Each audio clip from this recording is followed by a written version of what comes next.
Hello, it's Carly Jo, and welcome to my first YouTube channel. And YouTube video. You may recognize me from my Instagram or my TikTok, but TikTok's 3-minute feature is not enough for this rambly ass, so I'm migrating over here to YouTube more for my informational and educational content as well for both makeup artists, aspiring makeup artists, clients, brides-to-be, you name it. I am here for you. I already have a ton of ideas for videos to upload for you guys. I have about 20 in my notes section, so comment down below what kind of videos you guys would like to see from me on my channel.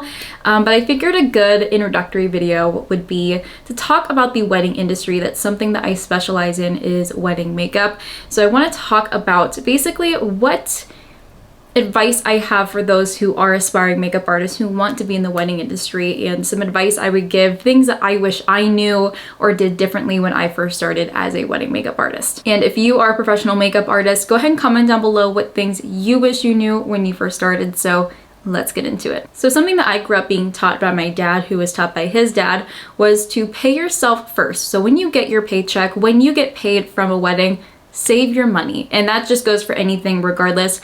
Try to save as much money as you can, whether it's putting $10 or $100 or $500 in some sort of savings account, because that money will be needed at some point, most likely for taxes. Taxes take a big chunk of our income, but it's really important to understand that in this industry, in order to make money, you have to spend money. And that's not just in the beginning of your career when you are establishing your kit and your business.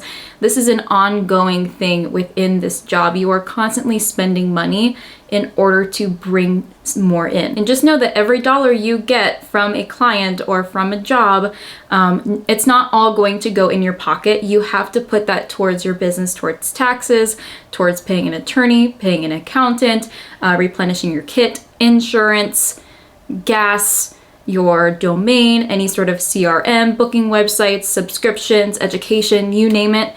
There is a lot that goes into running a business, and the first thing you need is to save your money. At least that's what I think. Which kind of leads me into my next point of getting an attorney, getting an accountant, and getting insurance. Obviously, attorneys are going to help you create contracts with their understanding of state and federal regulations and laws to make sure you are staying compliant with them.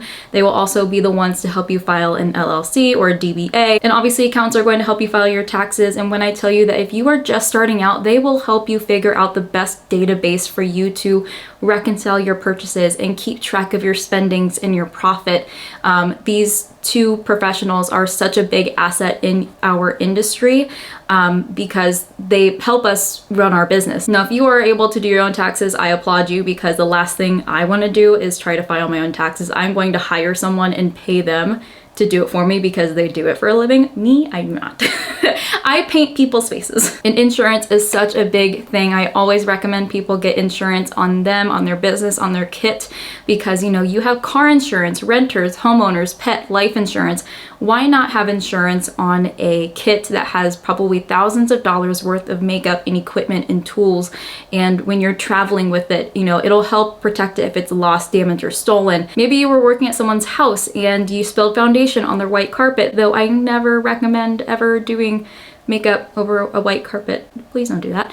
But it'll protect you in ways like that, especially with liability as well. So there are separate insurance carriers that specialize in freelancers and makeup and hair and aesthetics and permanent cosmetics, but I know there are some companies out there that will let you bundle it with their homeowners or auto insurance. So if you have homeowners and auto already, look into them to see if you can bundle it with that. Otherwise, there are some amazing companies out there. Just search like freelance makeup artist insurance and you'll see a ton of results. Contracts. I plan on making an entire video dedicated to contracts because that is a whole can of worms in itself. But contracts protect you, they protect the client. It is a legally binding agreement between you and another person for your services. Contracts are a way that you can protect your business, you can protect yourself, the client is protected in case of any certain scenario, and it just lays down the groundwork, the rules, the expectations, the boundaries that you have for yourself and for your business. Unfortunately, I think it took a global pandemic for people to start taking sanitation and makeup artists a little bit more seriously. Sanitation has always been super important as makeup artists, but it did, I feel like, take COVID to kind of amplify it and just have people question a little bit what we do, what we don't do, what we have been trained to do. Sanitation, aside from taxes, I think, is the number one most biggest priority that you can have as a makeup artist, because this is your client's health and safety, and they always pose a risk when getting their makeup done because they could be running the risk of getting some sort of infection. And I feel like people undermine what could happen if a makeup artist isn't sanitary. Like, oh yeah, I can get a couple zits or whatever.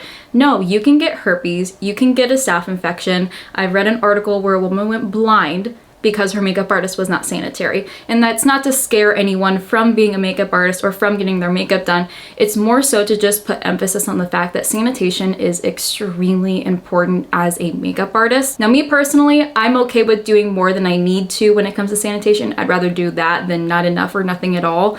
And something that I highly recommend, whether you are new to the industry or whether you've been in the industry for a long time, Angie DiBattista's sanitation course for makeup artists, I'll leave it in the description below, is so incredibly just in depth, and it dives deep into sanitation for makeup artists. It goes into, you know, bacterial and, you know, what kind of infections and what they look like and all that fun stuff. So I highly recommend taking it because I cannot emphasize sanitation enough. Like, anyone who knows me as a person and as a makeup artist knows that sanitation is my number one priority when it comes to working with clients. And when I tell you, clients do notice sanitation, especially being in a global pandemic. You know, they're gonna notice if you're using dirty brushes on them. They're gonna notice if you're blowing on your powders to make all the dust go away.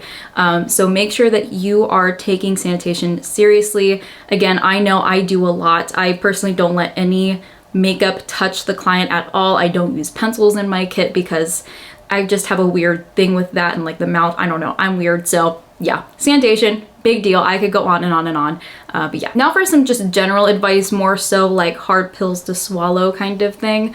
You are not going to please every client. There will always be clients who you cannot please, you can't find a happy medium, and you know what? That is okay. And as a people pleaser in this industry, I totally understand what it's like to not please a client, not make someone happy. You know, you did the best you could, but you know what? If you can't meet in the middle, if you can't find a happy medium, they're not the client for you and you aren't the makeup artist for them, and that's okay. So when it comes to starting out as a freelancer, you're not going to make a lot of money when you first start out. That's just how it is.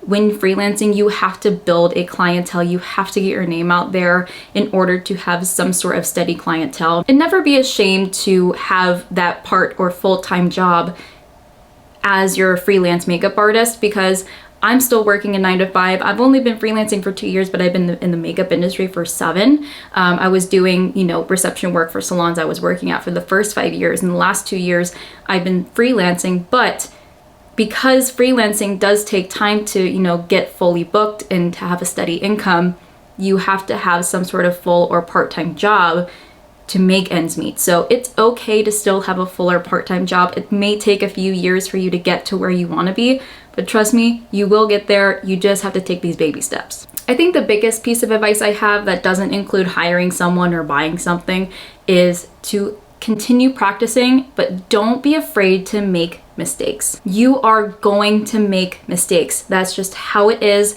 because that's how you grow a business, is making those mistakes and learning from them.